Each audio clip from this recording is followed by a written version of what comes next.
రక్షకుడైనటువంటి యేసుక్రీస్తు నామములో ఈ కార్యక్రమాన్ని వీక్షిస్తున్న మీ అందరికి కూడా నా హృదయపూర్వక వందనాలు తెలియజేస్తూ ఉన్నానండి.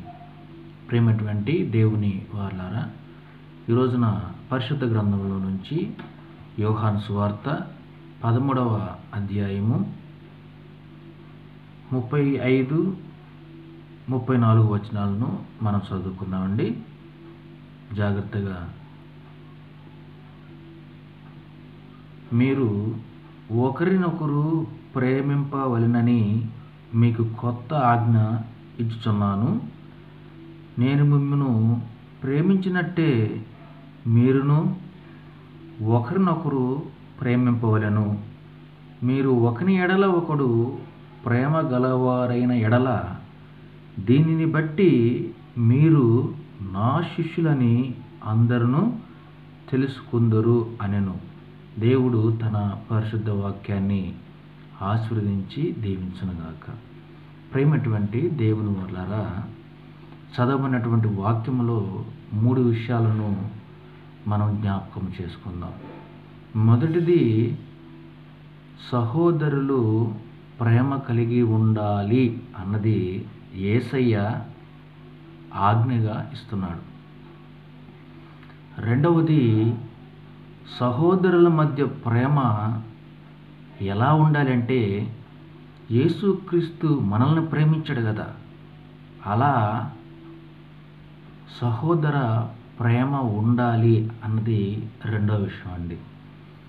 మూడో విషయము, సహోదరుల ప్రేమ సహోదరులు ప్రేమ కలిగి ఉండేది చూచి ప్రపంచము క్రైస్తవులని గుర్తిస్తుందంటండి. ప్రేమ కలిగి ఉన్నారు కనుక వీరు యేసయ్య శిష్యులు అని అందరూ కూడా నమ్ముతారంట. కనుక ప్రేమటువంటి దేవుని వారలారా, మొదటి విషయాన్ని మనం ఆలోచిద్దాం. యేసయ్య సహోదరుల్ని ప్రేమించాలి అన్నది సలహా ఇవ్వటం లేదండి, సలహా కాదండి. అలానే ఆప్షనల్ కాదు, ఇష్టం ఉంటే చెయ్యి, కష్టం అయితే మానుకో అని యేసయ్య చెప్పట్లేదండి. యేసయ్య ఆజ్ఞగా ఇస్తున్నాడు. ఏమండి, ఈరోజు ప్రేమటువంటి దేవుని వారలారా, క్రైస్తవంలో ఎందరో మరి ఆకలితో అలమటిస్తున్నారు, ఎందరో ఆర్థిక సమస్యలతో ఇబ్బంది పడుతున్నారు, ఎందరో ఉండటానికి గూడు లేక, తినడానికి బట్ట లేక, తినడానికి తిండి లేక, కట్టుకోవడానికి బట్ట లేకండి ఎందరో క్రైస్తవులు ఈరోజు బాధపడుతున్నారు. అయితే నీ దగ్గర, నా దగ్గర ఇతరులకు సహాయం చేసే స్తోమత ఉన్నప్పటికీ మనం చేయలేకపోతున్నామా? అయితే మనము ఆజ్ఞను అతిక్రమిస్తున్నట్లే. అలా కాకుండా ఇబ్బందుల్లో ఉన్నటువంటి వారికి పరామర్శించి సహాయం చేస్తున్నామా? అయితే యేసయ్య ఆజ్ఞను మనం పాటిస్తున్నట్లే.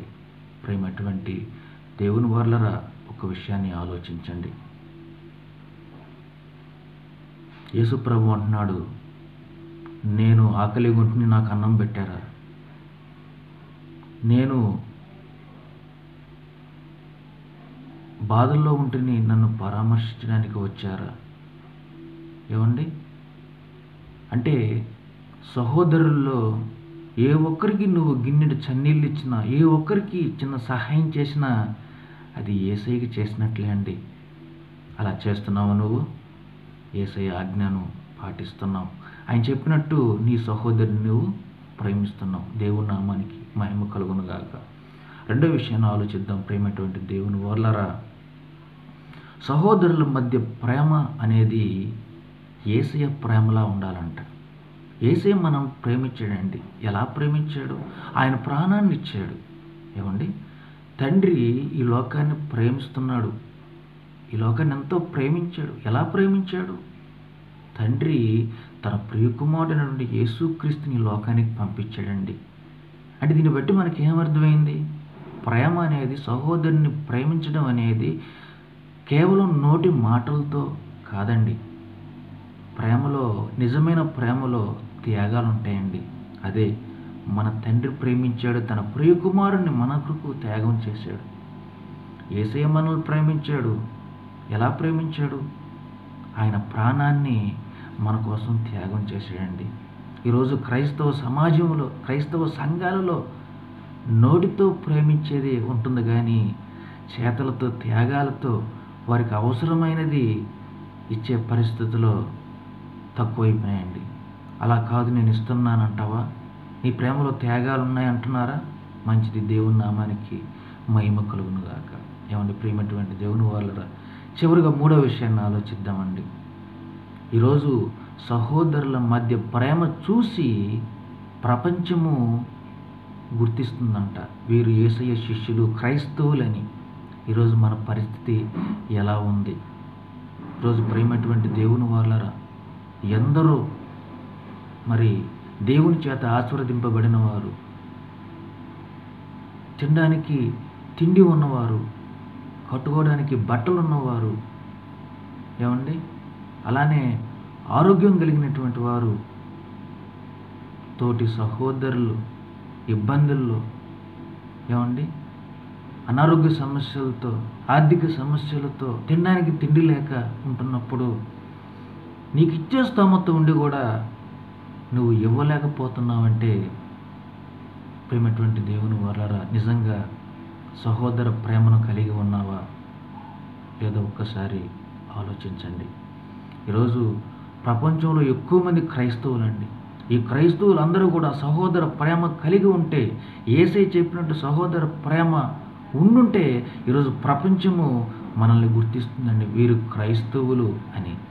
అప్పుడు దేవుడి నామము మహింపరచబడుతుందండి. ఈరోజు ఎలా ఉంది ప్రేమటువంటి దేవుని వాళ్ళరా? ఒకసారి క్రైస్తవ సమాజాన్ని ఆలోచించగలిగితే, క్రైస్తవ సంఘాలని మనం చూసినట్లయితే, ఏమండి చర్చిల పట్ల ఆస్తులు ఉంటున్నాయి, దైవ సేవకులు లక్షలు కోట్లు ఉండేవాళ్ళు అనేక మంది ఉన్నారు. అయితే పేద క్రైస్తవునికి మాత్రము ఉన్నప్పటికీ కూడా, తన దగ్గర ఉన్నప్పటికీ కూడా సహాయం చేసేటువంటి ఆ ప్రేమను ఈరోజు చూపిస్తున్నారండి. ఒక్కసారి ఆలోచించిన ప్రేమటువంటి దేవుని వాళ్ళ సహోదరులను ప్రేమిద్దాం, దేవుని ప్రేమకు పాత్రలవుదాం. అట్టి కృప, ధన్యత దేవుడు మనకిచ్చి ముందుకు నడిపించి ఆశీర్వదించి దీవించునుగాక. ఆమేన్. అందరికీ వందనాలండి. మరొక కార్యక్రమంలో మరొక అంశంతో మనం కలుసుకుందాం. అంతవరకు సెలవు.